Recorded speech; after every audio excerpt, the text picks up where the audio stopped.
It was 7,305 days ago tomorrow.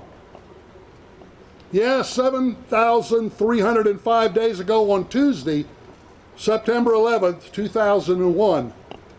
The weather was beautiful, much as it is today. It was 8:46 a.m. in New York City. American Flight 11 is about to hit the North Tower of the World Trade Center in Manhattan. In the next 102 minutes, 2,977 innocent people will be murdered and over 25,000 will be injured. Of those, 343 will be firefighters and 72 will be police officers. While others ran away from the burning buildings, the firefighters and police officers ran towards the danger and up the stairs. It was the deadliest day for fire and police fatalities in our country's history.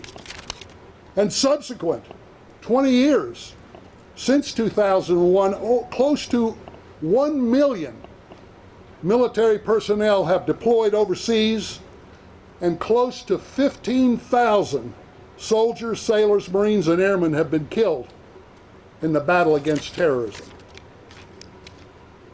And by 10:28 a.m. on September 11th, with the collapse of the North Tower, our world changed forever. I'm Chuck Bennett, the retired Chief of Police of Lynchburg, Virginia, department of which I am very proud to have been a part of. I was the Chief of Police on that fateful Tuesday, and those memories are etched in my memory forever, as I'm sure they are for all of us who lived through that day. On behalf of the Lynchburg Police Department, the Lynchburg Fire Department, and the Monument Terrace Troop Rally, I want to thank each of you for attending the 20th anniversary 9/11 memorial ceremony. After the attack on 9/11, our nation pledged to work together and to never forget. Across the United States, millions are renewing that pledge, but none more so than you who are here. Now, it's my privilege to call forward for the formal welcome my friend Steve Bozeman of the Monument Terrace Troop Rally and the Military Order of the Purple Heart. Steve?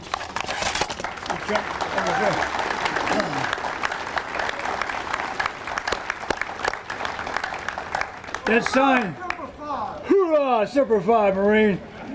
Over to my right is 95-year-old jarhead Dan Valerio.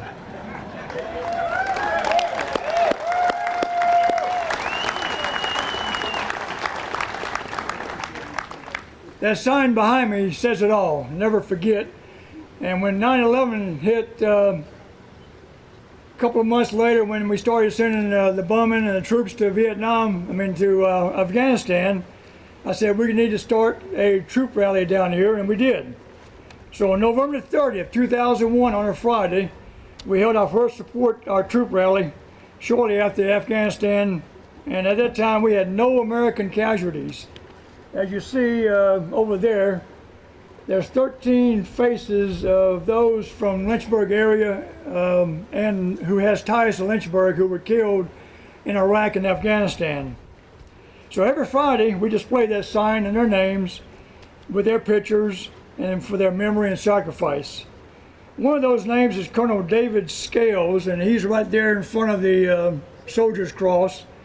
David Scales was sitting in the Pentagon. He was a colonel in the United States Army. So he was killed on 9/11. His dad, who served in World War II, landed on Juno Beach, Normandy, and stood with us on our first rally. I think after 20 years, I want to get with the city, we need to get his name up on the top and etched in granite with the other 276 names we have behind me. That was killed from Lynchburg in World War I, II, Korea, and Vietnam. Today marks 1,032 consecutive Fridays where thousands of veterans and patriots have stood shoulder to shoulder sharing our brotherhood. We did this while serving the United States Armed Forces and supporting our troops who were deployed to Afghanistan, Iraq, Syria, and other places in harm's way. Would all those who served on post 9/11 stand up or raise your hand? Come on, you vets, stand up and raise your hand. Be proud.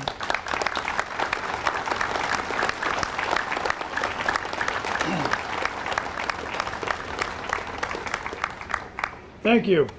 I'm wearing the 1,000 week commemorative red shirt. And red has a reason. Remember, everyone deployed, R-E-D. That's why you see so many red shirts down here. Remember, everyone deployed. Because so many vets stood together every Friday from all the veterans organizations in town and outside, we formed the Lynchburg Area Veterans Council back in 2015, which is a 501c3. And we have all the leaders on our board of directors. Tom Current is the president, I'm the vice president. And I'd like to all the board members, raise your hands. Stand up, raise your hands. There you go.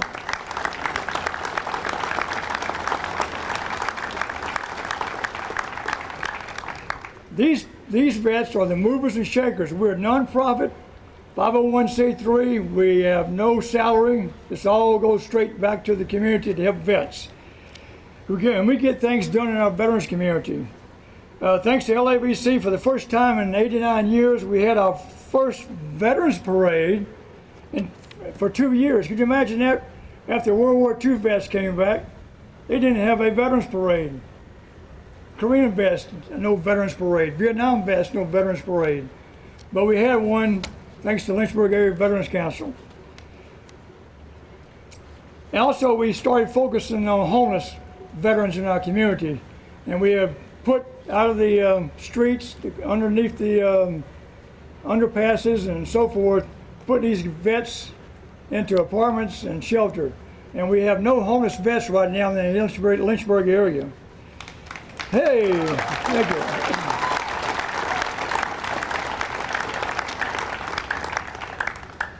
And thanks to the Lynchburg City Council, y'all approved us to get bricks for the first responders, veterans. Over here to my right, there's 648 bricks engraved. And if you want to buy one, to honor yourself or honor a fallen or honor someone in your family, please see me or look in that kiosk for an application. There's 648 over there, so we appreciate your approval on that, sir and ma'am. Lastly, I would like to thank the President Carol Moon. Where you at over there? Cloud Fit. Look at this beautiful building right here, historical. They bought that, renovated it, and moved in with a company called Cloud Fit Software.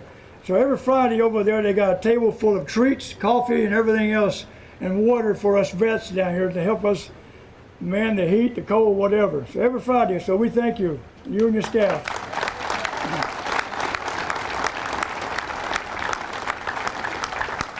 And over to my right is the Home for Heroes.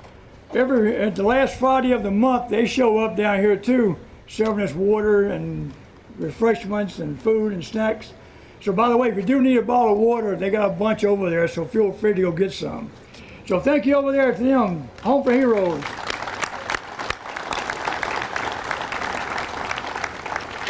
And really, the last thing I'm going to say, we will continue our weekly troop rally down here every Friday, so as long as we got troops in harm's way. Thank you, Chuck. Back to you.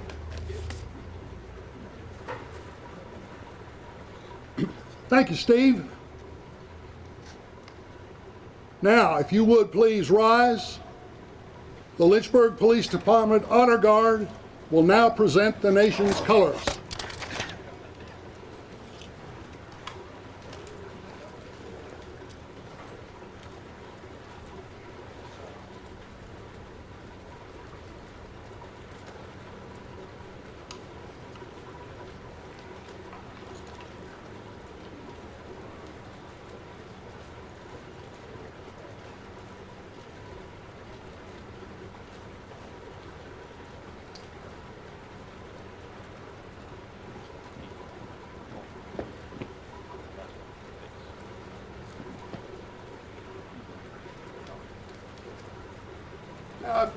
Mr. Kenneth Lee, please step forward and render the national anthem.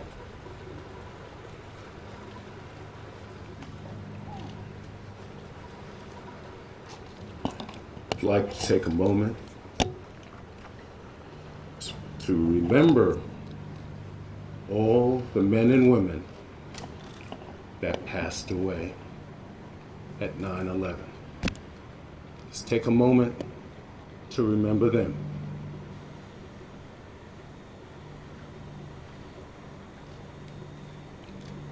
Let's take a moment to remember the first responders, the firemen and the policemen. Let's take a moment to thank all the fallen service members that served on that catastrophic day. And now, our nation's national anthem.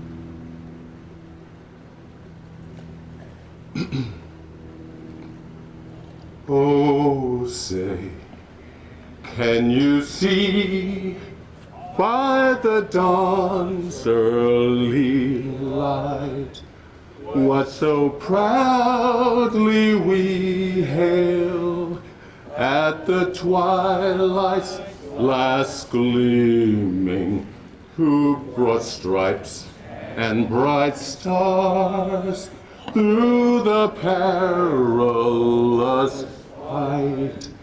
All the ramparts we watched were so gallantly streaming, and the rocket's great glare, the bombs bursting in air, gave proof through the night that our flag was still there.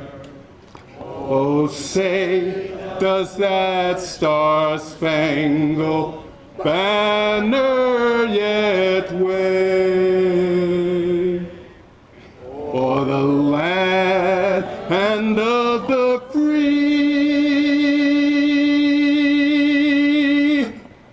and the home of the brave?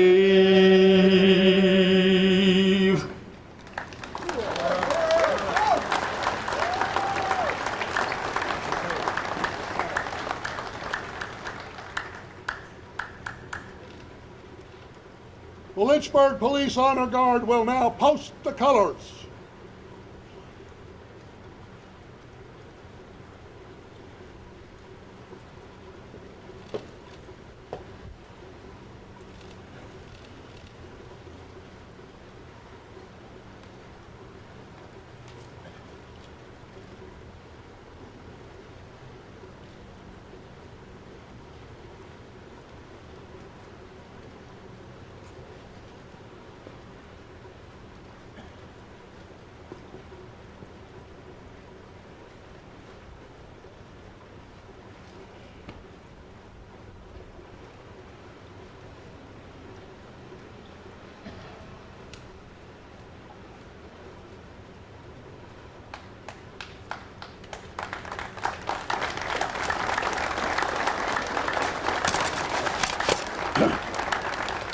Thank you, Mr. Lee, for that those inspiring words and that beautiful rendition of our national anthem. Thank you. You may be seated.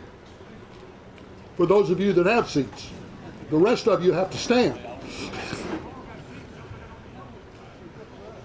It's now my honor to ask Lynchburg's mayor, the Honorable Mary Jane Dolan, to come forward for her remarks. Madam Mayor.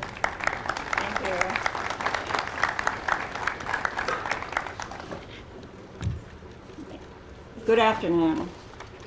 I am honored to participate in this memorial commemoration that marks the passage of 2 decades since the days that our lives were dramatically changed. As we pause, we know that 9/11 is etched in the minds of every American as we all gathered around our television sets to watch the horrors happen in our country. We embraced those near us as we held our breath in fear of the unknown. As we learned that almost 3,000 innocent lives were lost, including military personnel, first responders, just regular people, some traveling and others just going about their regular everyday business, we stood in shock and horror. After the attack, the then President George W. Bush said, "Terrorist attacks can shake the foundations of our biggest buildings, but they cannot touch the foundation of America. These acts shatter steel, but they cannot touch the steel of the American resolve." That day changed our nation forever in many, many ways. However, it also strengthened the resolve of Americans. On that day, it did not matter whether you were black or white, male or female, immigrant or natural-born American. We were all Americans, holding in our hearts the value of each one of us.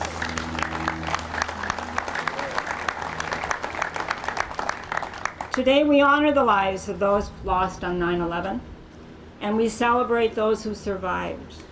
We also honor those who put themselves in harm's way at the risk to save others' lives, the selfless acts of our first responders, the courage and sacrifice of that day, and the extraordinary heroism of all those working to keep us safe.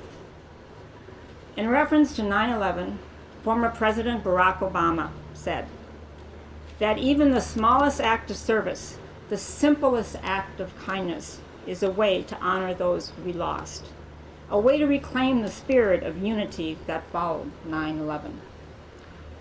Our lesson is to never forget. Amen. And let us continue to move forward as Americans in the spirit of service, kindness, and unity.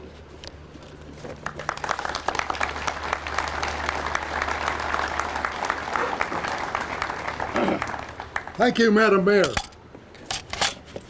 I'd now like to call on our new city manager, Mr. Winter Benda, to come forward.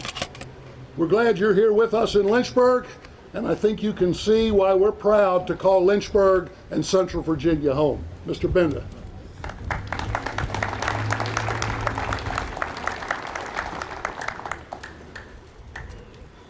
Thank you and good afternoon. I'm humbled to be included in this ceremony today, and I want to thank all those who planned this event. As the mayor said, 9/11 changed our lives forever. Those acts of evil on September 11th, while indeed horrific, brought us together as Americans. And as a country, we vowed that we would fight terrorism wherever we found it. Scripture reminds us, "You intended to harm me, but God intended it for good to accomplish what is now being done, the saving of many lives."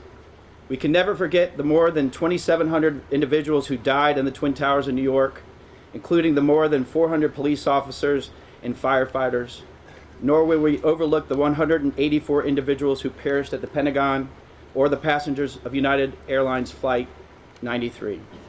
As Harry Truman once said when speaking of another challenging time in our history, America was not built on fear.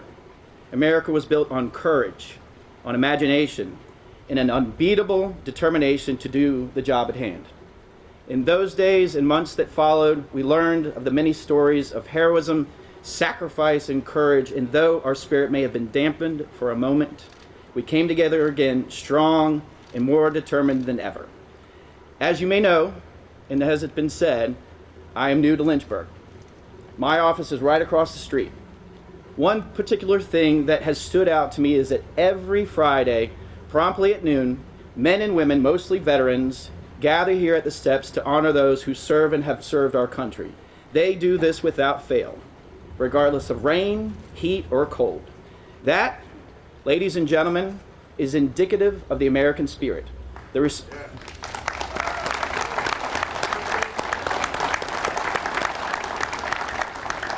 the respect for those who serve so we may continue to enjoy the freedoms of this country. As a new resident of the Hill City, I want to thank all of you for your service. Today, we commemorate those who died on September 11th, and as we move forward, let us do so together. Because we know that when we, as Americans, come together, nothing is impossible. Thank you.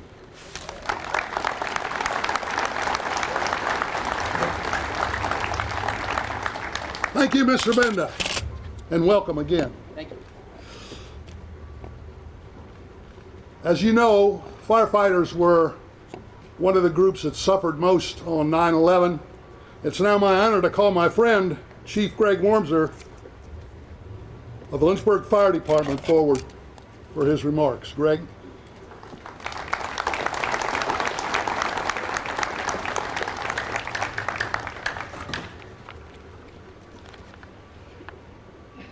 Good afternoon, everyone, and thank you for coming.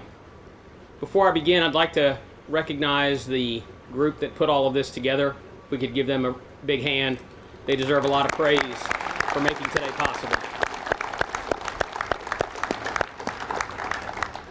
It is both my honor and privilege to be the fire chief of such a great city. The department was recently gifted a freedom flag created by a Richmond, Virginia business owner, which will be flown at all fire stations tomorrow on September 11th.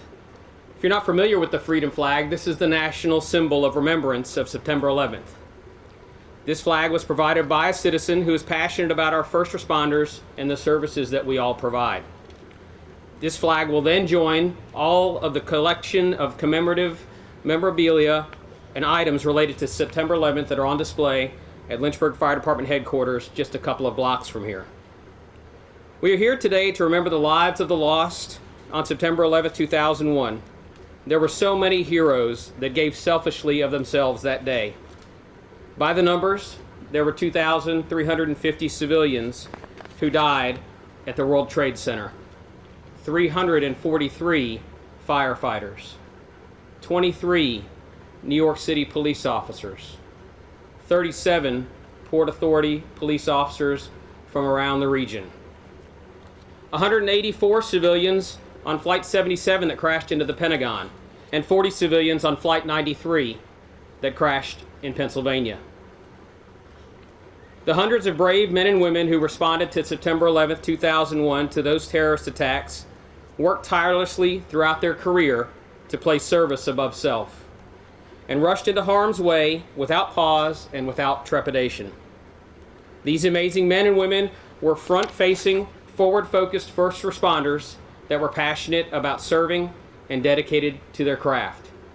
Frankly, all the people killed on September 11th are heroes in their own way and inspired our country, like you've heard previously, to come together like never before, inspiring countless others to join public service, join the armed forces, or provide support to their local heroes. Since the beginning of the longest war in American history, heroes have stood where we are now, paying respects for fallen patriots that they may not know, supporting troops that they may never see, and providing support to first responders here at home. Let's give them a big hand for their efforts at home and abroad.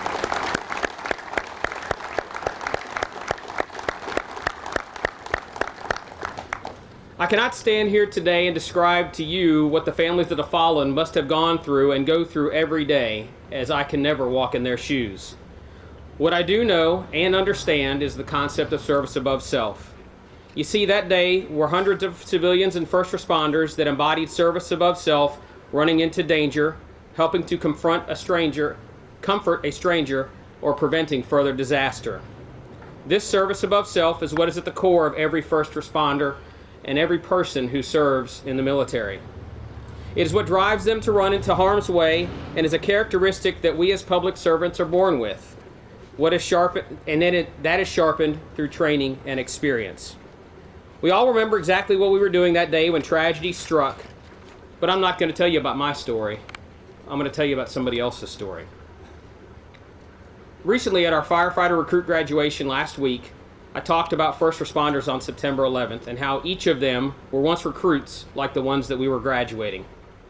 I went on to draw the correlation about how the training and experience of the responders on that day were similar to the academy, went to a similar academy that they just completed and was a microcosm of long preparation that would help them throughout their career, using experience and knowledge, all in preparation to respond to the unknown. I spoke of the stress, long hours, and the unforgiving things that people just should not have to see. My encounter with the father of one of the recruits after the ceremony is what sent shivers up my spine and still gives me chills today. He came to me and said, "Chief, thank you so much for your words and your hospitality. I'm not from here, and I want you to know that Lynchburg is a wonderful place. I've been here for 2 days, and it's an amazing place." I nodded, because I agree. "Your words meant a lot to me," and he began to get a little emotional, and he said, "I was one of the first people on the scene in Shanksville, Pennsylvania, when the plane crashed. And you have no idea how difficult it was to see." He went on to describe the scene using words like unbelievable tragedy. We knew right away that further catastrophe was prevented. There was so much destruction and an unforgettable smell. The community rallied around us in an instant. This father and I had a great conversation about his work as a first responder then and in the years after. Then, as if what was already shared wasn't enough to spark an emotional response, he said this: "I need you to take good care of my son. He's a good kid. Give him the ability to be a great provider in your department." I replied, "I don't have to give him the ability. You have already clearly given him that through your work as a first responder, a role model, and more importantly, a father. My commitment to you is that we will provide him the skills and knowledge that will build upon him the abilities you have already cultivated prior to him ever arriving here. After all, he arrived to us talented. That's how he got the job.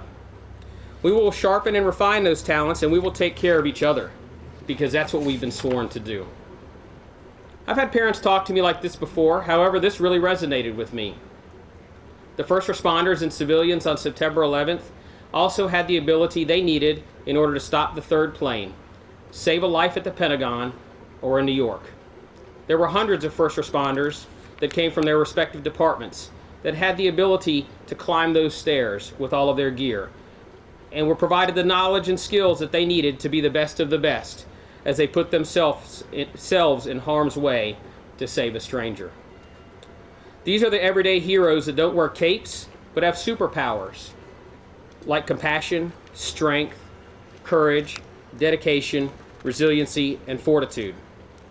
These words also describe the many first responders that you see here that are in our city and in our communities every day. I'm proud to be the leader of such a great organization, and we will never forget those that have gone before us while we continue to sharpen our skills and be role models for those that will follow.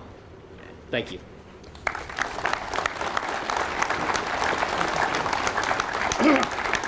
Thank you, Chief. It's a real pleasure for me now to introduce Mark Jameson, the Deputy Chief of the Lynchburg Police Department. I've known Mark from his entire police career, and I can tell you I have always been proud of his service and success. Mark? Thank you.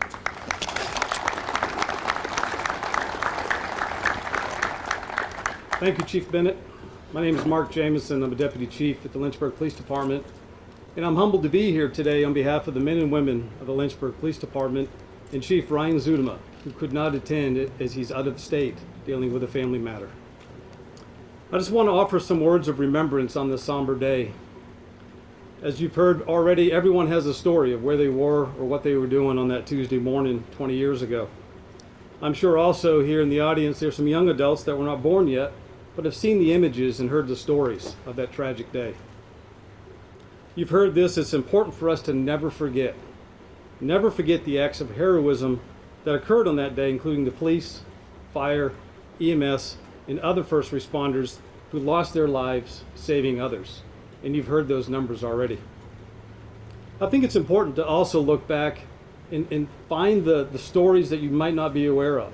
This happened to me recently as I was looking through, as I do every year, different stories, and I came upon one that was unknown to me and maybe unknown to you, of what I would consider heroism on that day. As you can imagine, when the plane struck, people were trying to get out of Manhattan. The only place they could go is he ended up on the seawall and had nowhere to go to evacuate. They didn't know what was going to happen. They didn't know if another plane was going to strike. The Coast Guard, seeing this, put out a call for help for all in any boats to start picking people up near the seawall. During that time, they were able to evacuate over 500,000 civilians. 500,000 civilians. To put that into context, in World War II in Dunkirk, 339,000 British and French soldiers were evacuated. That took 9 days. On this day, on September 11th, it took human beings like you and I, everyday citizens, 9 hours to evacuate 500,000 citizens. That in of itself is a miracle.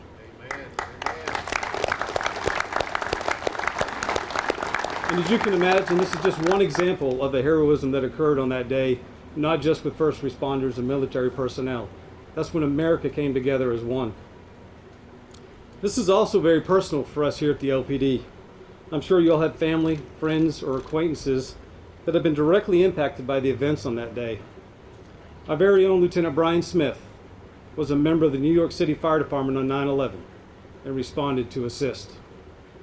Brian's father, also a member of the New York City Fire Department, responded, but unfortunately lost his life during that event. I would ask at this time to pause to honor his sacrifice in memory.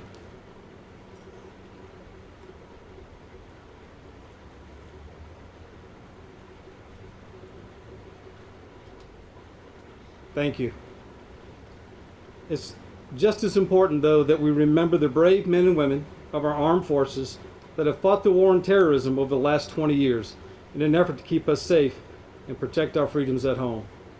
And correct me if I'm wrong, Steve, unfortunately we have 13 members of our armed forces up here that recently lost their lives in Afghanistan, and now we must remember them as well. In conclusion, may we look back for a moment and remember how unified our country was, and look to a brighter future of what we can once again be, a united States of America. I pray that God may continue to bless our military, our first responders, and the United States of America. Thank you.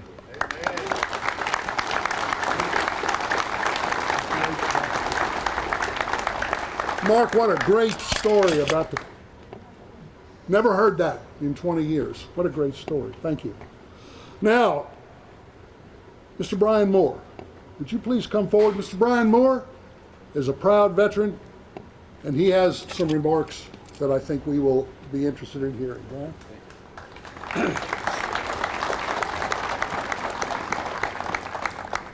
Well, it feels like I'm at home. We've been here for about 10 years. Obviously, I'm not from Virginia. I'm from southern New Hampshire, if that matters. Carpetbaggers, yeah, thank you. Anyway, it's a blessing to be here, and it's a blessing to be anywhere, actually. We go back to 9/11.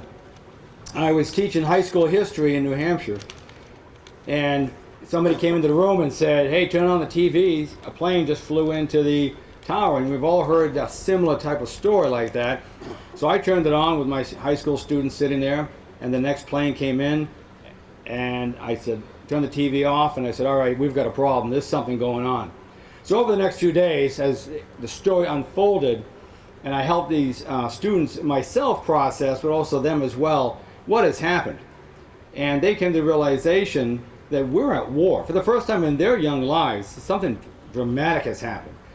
And I told them, I said, this is your Pearl Harbor, this is your JFK assassination. You will always remember where you were, and your lives have pivoted. You've taken a turn that was forced upon you. Where you are going to end up is now going to be a different place.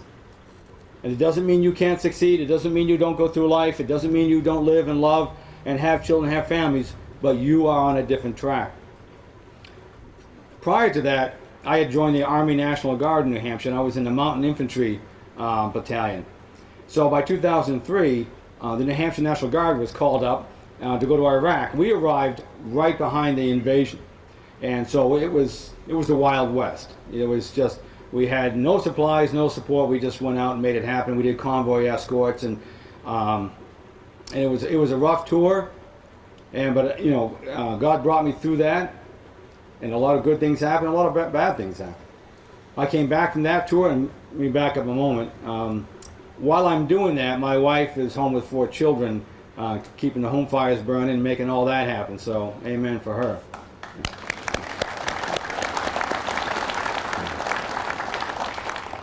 But when I came back, I was going through something I think a lot of vets go through. I wanted to be home with my family and my children, my wife. But I just felt like every day I'm home, I'm not in combat. I'm not on the front lines. I'm not. Maybe I could save someone's life. And we struggled with that. So finally I volunteered to go back, and I was sent to Afghanistan as an embedded advisor, which means I lived with the Afghan army. Now my initial orders, and always other vets can back me up on this, when your boots hit the sand, there you are, right? It doesn't matter what your orders say, because when you get there, someone's going to have taken a pen and moved you somewhere else. I was supposed to be just helping run a boot camp for Afghan soldiers. When I got there, they noticed that I was mountain qualified, so they attached me to an Afghan unit that just operated up in the mountains the whole time. And I said, yeah, but I was mountain qualified when I was 25 years old. Right? In my 3 tours, I was in my 40s. But yes, sir, and off I went. The best tour I had. I lived with the Afghans myself, 3 other Americans. Partway through our tour, a special forces team joined us. And again, it was the best of times, the worst of times, but I lived with those people, those guys. We talked everything. We talked about religion, because it was a safe environment to do that. We talked about family. I talked about my wife. They talked about their wives and how that works, and we can talk about that offline. And just life in general. I was invited to weddings. I was invited to funerals, and it just became part of their lives. And I share that because these are real people that are in Afghanistan today, with families and dreams and children and hope.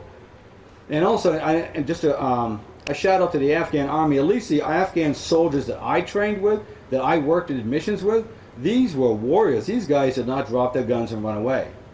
I guarantee they took their guns and they went home because they know what's coming.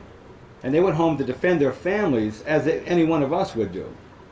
So these guys would not run away from a fight, and I just think that needs to be said at some point. So after Afghanistan, I came home, and I said, okay, I've been banged around enough, and I've served my country enough. I'm going to try and hang out at home. And the New Hampshire National Guard said, well, we're going to change you over to this unit. You can be the senior NCO. It's a small unit. You're not going to go anywhere. That's great. 6 months later, I'm in Iraq. Okay. I was a platoon sergeant of the youngest platoon in New Hampshire history to ever deploy. I had 50 young guys and a few young women who almost all of them had just graduated from boot camp. The average age was 19. I had to go out and recruit NCOs to go with us.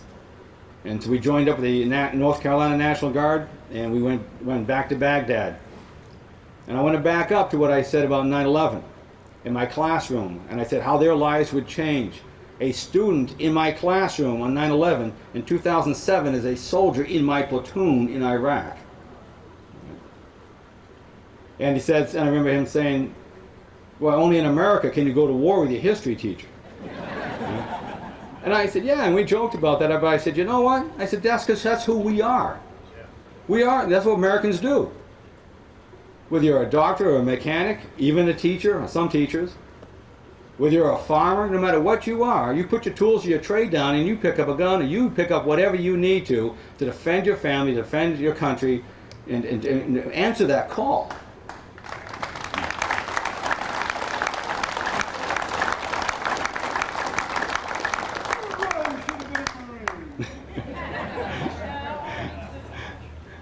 Shout out to the Marines.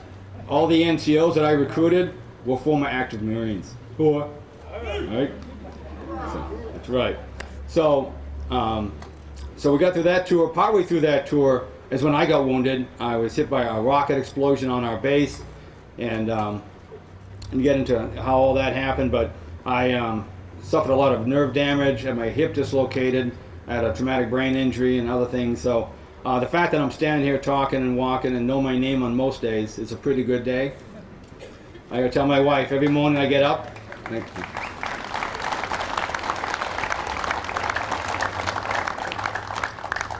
Every morning I get up and my feet hit the floor and I stand up.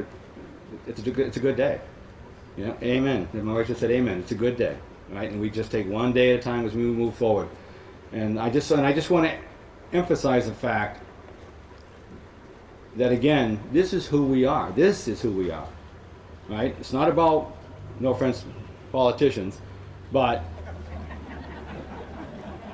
as I've said in the past, recently, if you've served honorably, you've served honorably. And regardless, whether it was Vietnam or Korea or World War II or Iraq or Afghanistan, regardless of how things unfold on the national and the international arena, if you served honorably, you served honorably. You should be proud of that. Yeah. Right? Thank you.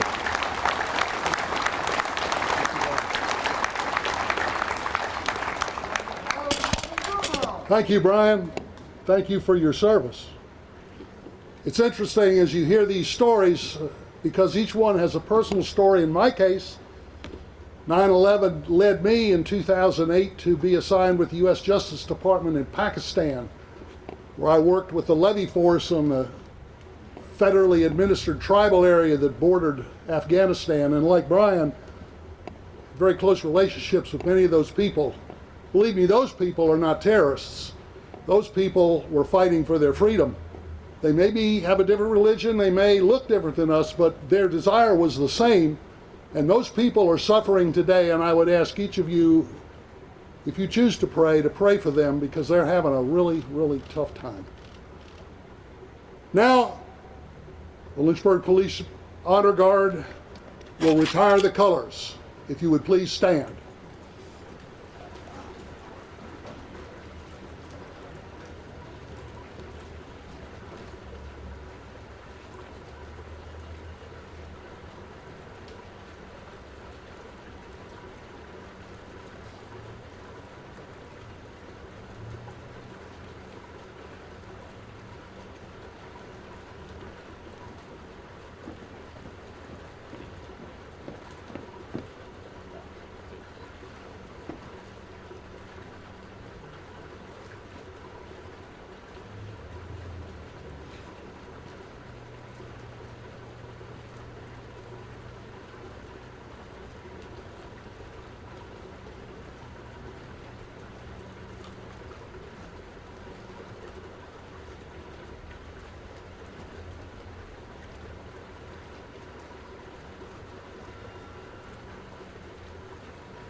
Commander Michael C. Reeves, Commander of the Virginia Piedmont Chapter of the Military Order of the World Wars, will now sound taps.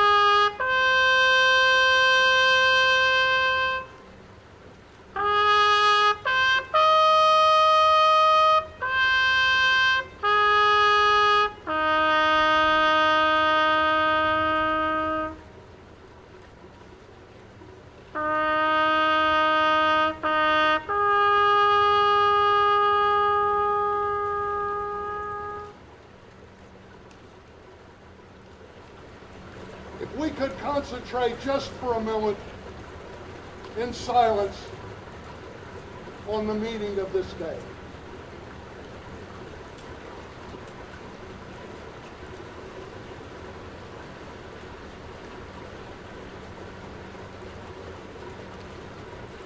And now, the Lynchburg Fire Department pipers with Amazing Grace.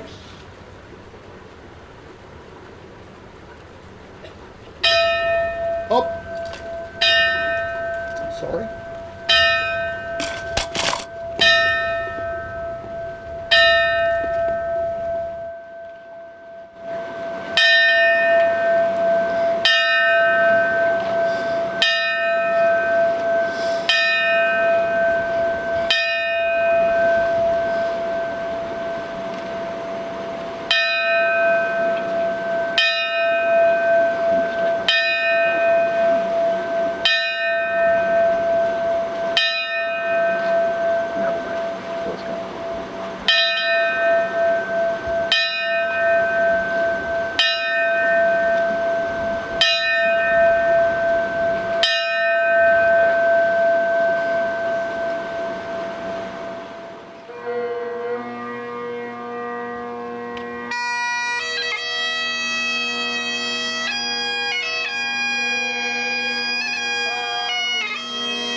Thank you. As we come to the end of our ceremony today, we need to thank many, many people. First of all, we have volunteer first responders from all across our area. Thank you, gentlemen, ladies. We have a number of veterans organizations, and as you heard, the Lynchburg Area Veterans Council, a unique body in the United States, is doing great work with our veterans. Thank you for being here. Thank you for your presentations of wreaths. We have the sheriff, we have one of our national congressmen, we have members of the General Assembly, we have judges, our Commonwealth attorney, but most especially we have two members of City Council who are not joining us on the dais, but thank you very much, gentlemen, Sterling Wilder and Chris Feraldi. Thank you very much for being here today.